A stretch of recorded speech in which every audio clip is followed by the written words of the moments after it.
شرمگاہ کی حفاظت کریں۔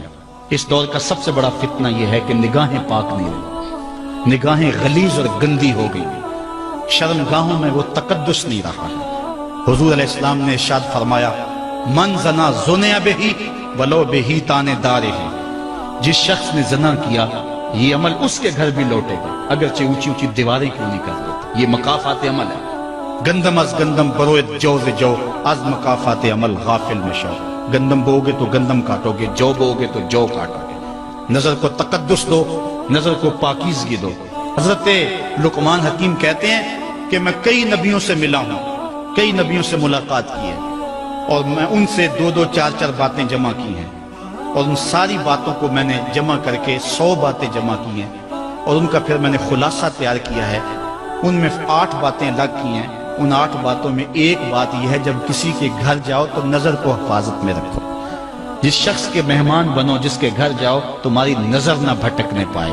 نظر اگر غیر محرم کو شہوت سے دیکھتی ہے، حدیث میں آتا ہے کل قیامت کے دن جہنم کی آگ سے بھر دی جائے گی، وہ سخت رسوا ہوگا۔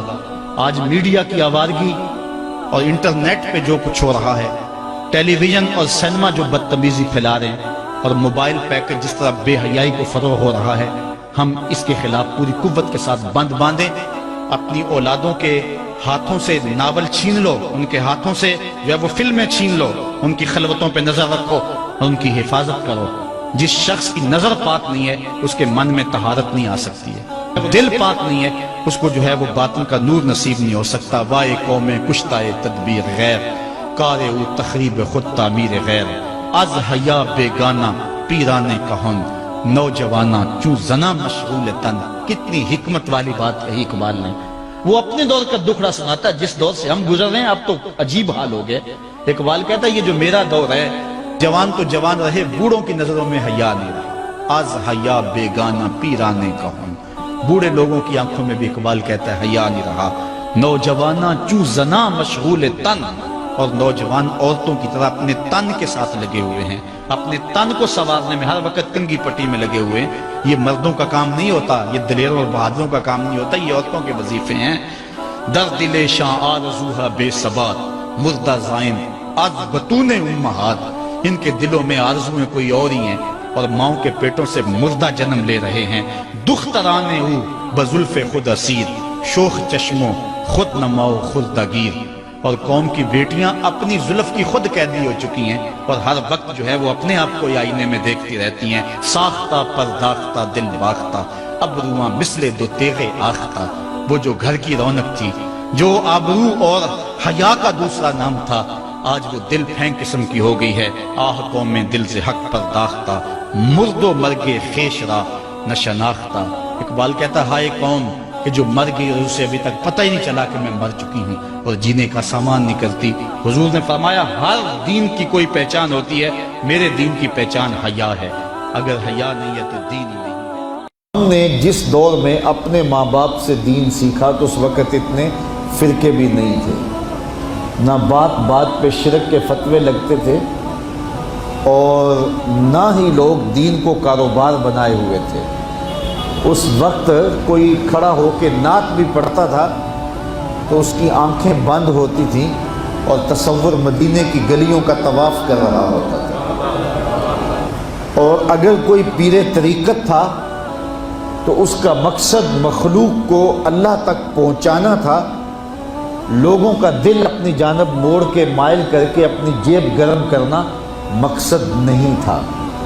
اس وقت عالم دین لوگوں کی عقیدتوں کو سمیٹ کر کے، گھیر کر کے، اپنی عقیدت کے دائرے میں ڈال کر کے ان سے سطحی مفاد حاصل کرنے کا دھندا نہیں کرتے تھے۔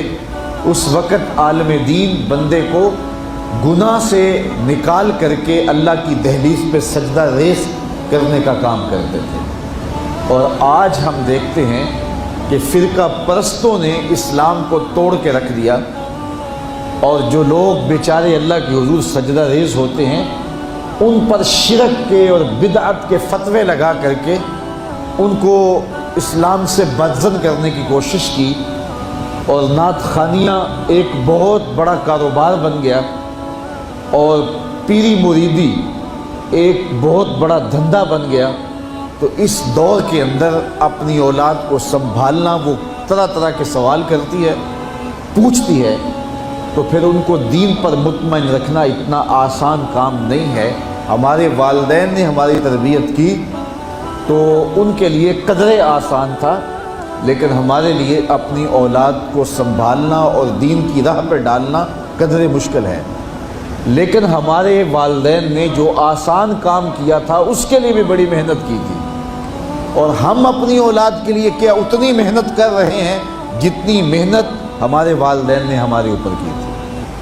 تو اگر ہم نہیں کر رہے تو پھر ہماری اگلی اولادیں یا ان کی اگلی نسلیں پھر کن ہاتھوں میں ہوں گی؟ تو اس لیے ہمیں خاص طور پہ سوچنا چاہیے۔ میں نے قرآن مجید کی جو آیت کریمہ پڑھی ہے اس میں ارشاد فرمایا، اپنے آپ کو اور اپنی اولاد کو دوزخ کی آگ سے بچا لو جس کا ایندھن انسان اور پتھر ہے۔ تو مجھے اور آپ کو اپنی اولاد کی حفاظت کرنی چاہیے۔ بعض اوقات ہم وطن چھوڑ کے یہاں آتے ہیں اس لیے کہ ہماری اولادوں کا مستقبل ٹھیک ہو جائے۔ ہم خود پردیس کاٹ لیتے ہیں، تنہائیاں کاٹ لیتے ہیں، اذیتوں سے گزر جاتے ہیں، لیکن اولاد راہ مستقیم سے بھٹک جاتی ہے تو ہم نے ان کی دنیا کی زندگی کی تو سنوار دی، لیکن جو حقیقی ابدی اور سرمدی زندگی ہے جو کبھی ختم ہونے والی نہیں ہے تو وہ برباد ہوگی۔ تو ہم نے اپنی اولاد کا بھلا نہیں کیا ہے، اپنی اولاد کا نقصان کیا۔ تو ہمیں چاہیے کہ ہم اپنی اولادوں کی حفاظت کریں، اور اولادوں کی حفاظت کیا ہے؟ ان کے اخلاق اچھے ہوں، ان کا کردار خوبصورت ہو، ان کے دین کی حفاظت ہو، اور وہ ایک صالح، سچے اور کھرے مسلمان کے صورت اپنی زندگی گزارنے کی مشق کریں، اور اس کا عملی نتیجہ ہماری آنکھوں کے سامنے